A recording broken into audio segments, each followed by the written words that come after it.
Hello అండి. నమస్తే. Welcome back to Lalitha Valluri kitchen. నేను ఈరోజు మీకు చూపించబోతున్నాను రొయ్యల కూర అండి. ఇది ఇంట్లోనే చాలా ఈజీగా ప్రిపేర్ చేసుకోవచ్చు. చాలా టేస్టీగా కూడా ఉంటుంది. నేనెలా ప్రిపేర్ చేసుకుంటానో మీకు చూపిస్తున్నాను. చూడండి నేనిక్కడ 250 గ్రామ్స్ రొయ్యలైతే తీసుకుంటున్నాను. దీన్ని 2, 3 టైమ్స్ వాష్ చేసుకున్నానండి. వాష్ చేసుకున్నాక దీంట్లోనే నేను హాఫ్ టేబుల్ స్పూన్ సాల్ట్ ఏసుకుంటున్నాను. సాల్ట్ ఏసుకున్నాక హాఫ్ టేబుల్ స్పూన్ పసుపు కూడా వేసుకుంటున్నాను. పసుపు వేసుకున్నాను కదా! ఇప్పుడు కారం కూడా ఏసుకుందాం. కారం ఒక స్పూను, 1 ½ స్పూన్ ఏసుకుంటున్నానండి. ఇప్పుడు ఇంత ఏసుకొని బాగా కలుపుకొని పెట్టుకుందామండి. తర్వాత చూసుకొని మళ్ళీ వేసుకుందాము. దీన్ని బాగా కలిపేసుకొని ఇప్పుడు పక్కన పెట్టుకోవాలండి మనం. దీన్నైతే ఇప్పుడు 15 మినిట్స్ పెట్టుకోవాలండి. దీని తర్వాత ఏంటంటే మనం మసాలా గ్రైండ్ చేసుకుందాం ఇక్కడ. మసాలాకి మనం ఇక్కడ ధనియాలు తీసుకుంటున్నాను. ధనియాలు, జీలకర్ర అండ్ దాల్చిన చెక్క అండ్ లవంగాలు కూడా తీసుకుంటున్నానండి. ఒక 4 లవంగాలైతే తీసుకుంటున్నాను. ఇవన్నీ కలుపుకున్నప్పుడు మెత్తగా పొడి కొట్టుకుందామండి. ఇలా చూడండి మెత్తగా పొడి చేసుకున్నాను. పొడి చేసుకొని పక్కన పెట్టుకుందాము. నెక్స్ట్ ఇప్పుడు ఉల్లిపాయలు తీసుకుంటున్నాను. ఒక పెద్ద ఉల్లిపాయలు 2 తీసుకున్నానండి. 2 తీసుకొని మిక్సీ జార్‌లో వేసుకున్నాను. దాన్ని కూడా ఇలా బరకగా కొంచెం పేస్ట్‌లా చేసుకోవాలి. మరీ మెత్తగా చేసుకోకూడదు. కొద్దిగా బరకగా అలా చేసుకొని పెట్టుకోవాలండి. చేసుకున్న తర్వాత ఇప్పుడు పాన్ పెట్టుకుందాం. స్టవ్ పైన పాన్ పెట్టుకొని దాంట్లోనే ఆయిల్ పోసుకుందామండి. దీంట్లో ఆయిల్ పడుతుంది ఇప్పుడు ఒక 100 ఎంఎల్ వరకు పడుతుందండి ఆయిలు. 100 ఎంఎల్ ఆయిల్ పడుతుంది దీనికి. నాన్ వెజ్ ఐటెమ్ కదా! సో, పడుతుంది. ఒక 100 ఎంఎల్ పోసుకున్నాం కదా! దీంట్లోనే ఆ ఉల్లిపాయ పేస్ట్ ఏసేసుకుంటున్నానండి.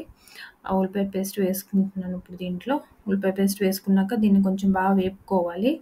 బాగా వేపుకొని దాన్ని కాసేపు అటు ఇటు మెదుపుకోవాలండి. ఉడకనివ్వాలి దాంట్లో ఆయిల్‌లోనే ఉడకాలది.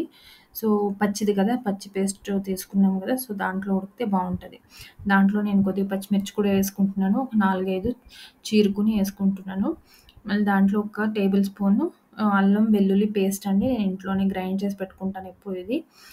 అది నేను తీసుకొని దీంట్లో కొద్దిసేపు అది కూడా కొంచెం ఈ ఆయిల్‌లో ఉల్లిపాయతో పాటు అది కూడా మగ్గాలండి.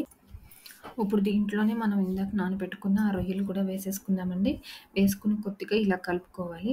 కలుపుకున్న తర్వాత దీంట్లోనే మనం ఇందాక దంచి పెట్టుకున్న గరం మసాలా పొడిని కూడా దీంట్లోనే యాడ్ చేసేసుకోవాలి. యాడ్ చేసుకున్నాక దీన్ని కూడా బాగా కలుపుకోవాలి. కలుపుకున్నాక బాగా కొంచెం ఆ మసాలా అంతా బాగా కలిసేలా మిక్స్ చేసుకోండి. మిక్స్ చేసుకున్న తర్వాత దీంట్లోనే నేను 150 ఎంఎల్ ఆఫ్ వాటర్ అంతా పోస్తున్నానండి. చాలండి సరిపోతది. రొయ్యలు ఎక్కువసేపు ఉడకక్కర్లేదు. సో, ఇంతే వాటర్ పోసుకోండి. ఇంత వాటర్ పోసుకొని మీడియం ఫ్లేమ్‌లో పెట్టుకొని కాసేపు మూత పెట్టుకుందామండి. ఇలా ఒక 10 మినిట్స్ పెట్టుకోండి. 10 మినిట్స్ అయిపోయాక చూసుకుందాము. చూస్తే ఇలా చూడండి నీళ్ళంతా మొత్తం అయిపోయినియి. 10 మినిట్స్‌లో ఇప్పుడు మనకి ఆల్మోస్ట్ అంతా రెడీ అయిపోయిందండి. దీన్ని ఇప్పుడు మనం ఒక సర్వింగ్ బౌల్‌లో తీసుకొని సర్వ్ చేసుకుందాం. అంతేనండి. చాలా ఈజీగా ఒక హాఫ్ అన్ అవర్‌లో రెడీ అయిపోతుంది మనకి రొయ్యల కూర. చాలా టేస్టీగా ఉంటుందండి. ఇలా చేసుకోండి. ఒకసారి ట్రై చేయండి మీరు కూడా. చాలా టేస్ట్‌గా చాలా బావుంటుందండి. అంతేనండి. ఈ వీడియో మీకు నచ్చిందని అనుకుంటున్నాను. నచ్చితే గనక ఒక లైక్ అండ్ సబ్స్క్రైబ్ చేయండి. Thank you.